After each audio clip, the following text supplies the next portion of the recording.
qu'au lendemain du match contre le Mali, à Cotonou, en 2007, où on jouait le match retour, alors que le Bénin n'était plus dans le jeu qualificatif, il n'y avait que Dieu seul qui pouvait dire que le Bénin serait qualifié. Mais aucun Béninois, dans le temps-là, en 2007, cet homme pouvait parier qu'on allait partir au Ghana 2008. Alors, quelle était ma surprise quand j'ai appris que le chef de l'État avait reçu tous les joueurs et les membres de la fédération et le ministre pour leur assigner une mission d'État. Je ne veux pas entendre que vous n'êtes pas qualifié. Je n'aime pas les défaites. Le Bénin doit être au Ghana en 2008. J'ai déjà été invité, je suis déjà invité par mon collègue, frère et ami Koufo. Voilà ma clé d'hôtel. Ça devient une mission d'État à laquelle on n'avait pas droit à l'échec. Et c'est à partir de là que son peuple a pris conscience. Et on a laissé de côté tout ce qui nous divise. Et les écureuils sont devenus un centre d'intérêt national. Et le pari a été gagné. Et si je dis, ce n'est pas nous, ce n'est pas un Jorin qui a café les écureuils, ce n'est pas plutôt mon comité exécutif. Nous avons accompagné la volonté d'un chef à qui nous tous, nous avons dédié cette qualification du Ghana 2008. Car il a pris un risque. Il n'a pas commencé par se montrer au début. Il était arrivé pendant qu'on était en pleine mer. Et si on chavirait avec lui. Mais quand on a gagné, il faut donner à César ce qui est à César, à Dieu ce qui est à Dieu. Nous avons la chance d'être accompagnés, mais je dis honnêtement que c'est l'implication du docteur Boniaï qui a permis au Bénin d'aller au Ghana en 2008.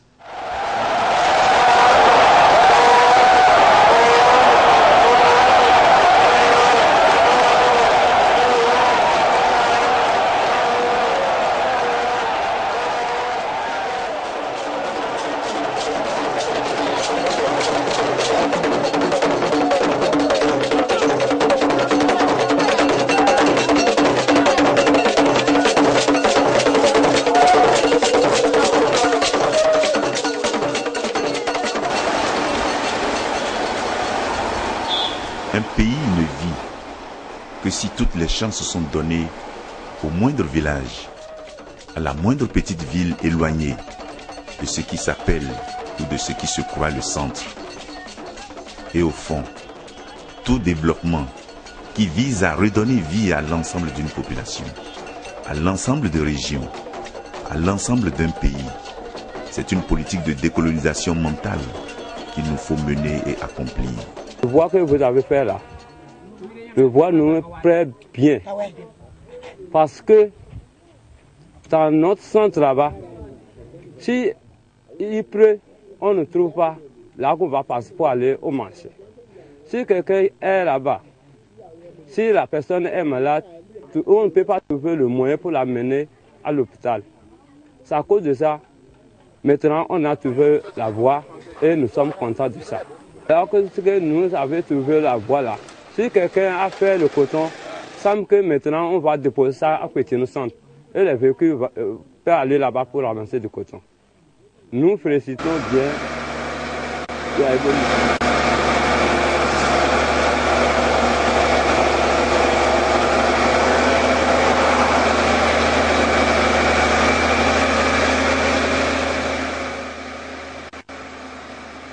Je suis vraiment satisfaite pour les travaux des pistes, d'ouverture de pistes que le ministère des Travaux publics a engagé. Avec son gouvernement, vraiment nous sommes tellement ravis et toute la population en est contente.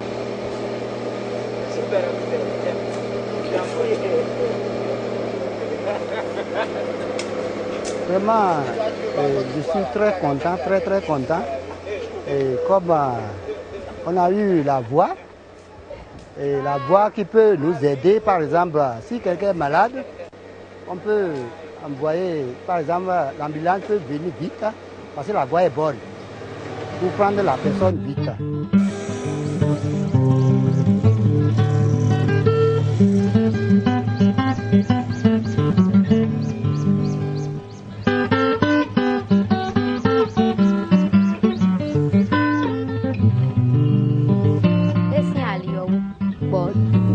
Fio mina melalio ino salio bo hatogo mitono gble tole tode de do ali le jileyo fi mi tole no do tokwe tole bi tabali le bi no gble mi ko igbe toto hoyo ino salio mi di do ho no no ikufo no.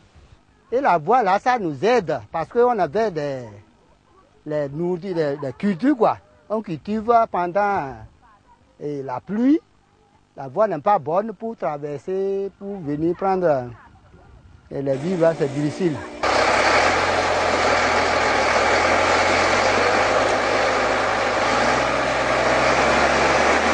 Nous remercions beaucoup le gouvernement avec le ministère des Travaux publics qui est en train de nous faire sortir de notre pauvreté dans l'arrondissement de Paouin.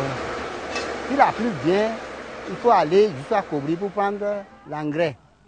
Si tu as 20 sacs pour transporter avec le vélo, vraiment c'est pas bien.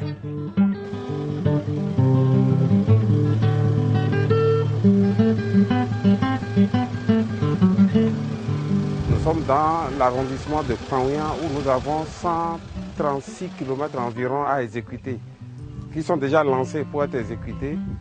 Dans l'arrondissement de Soponta, nous avons 60 km de pistes déjà lancées qui sont en cours d'exécution.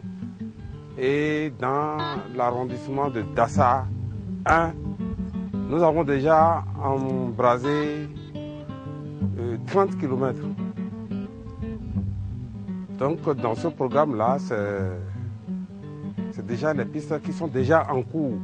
D'autres sont sélectionnées aussi, mais ne sont pas encore programmées. C'est la première phase que nous exécutons.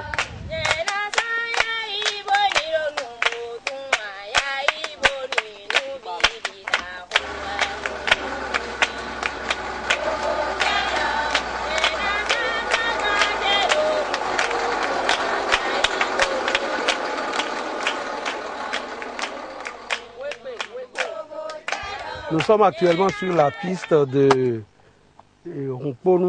Rompogon, Aglosigan et Assio de 24 km 300 avec 7 ouvrages de franchissement. Le programme que nous avons commencé dans la première tranche doit faire 18 pistes que si tout va bien, nous allons livrer avant les grandes pluies dans les collines. Dans le même temps, nous avons enclenché d'autres programmes dans le Zou, en particulier dans la commune de Zobodomé. Dans les jours à venir, j'attends un certain nombre de matériels, en particulier 6 autres niveleuses, où je vais démarrer les travaux dans les communes de Djidja, d'Agbanizon, d'Abomé, de Boycon, de Zakota.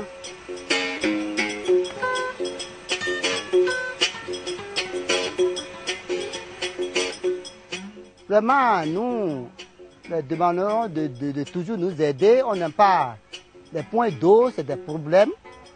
Et on n'a pas d'eau. Et vous-même, il faut voir avec les femmes, là, les cordes et par exemple les tissus de paille.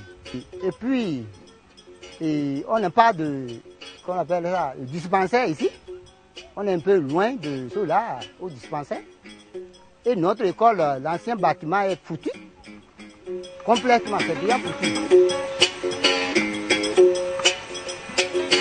Vous voyez cette piste, elle est longue de 21 km et qui traverse les villages comme Impisseri, Kukontuga jusqu'à Kolgou, d'un autre arrondissement qu'on appelle Tapoga.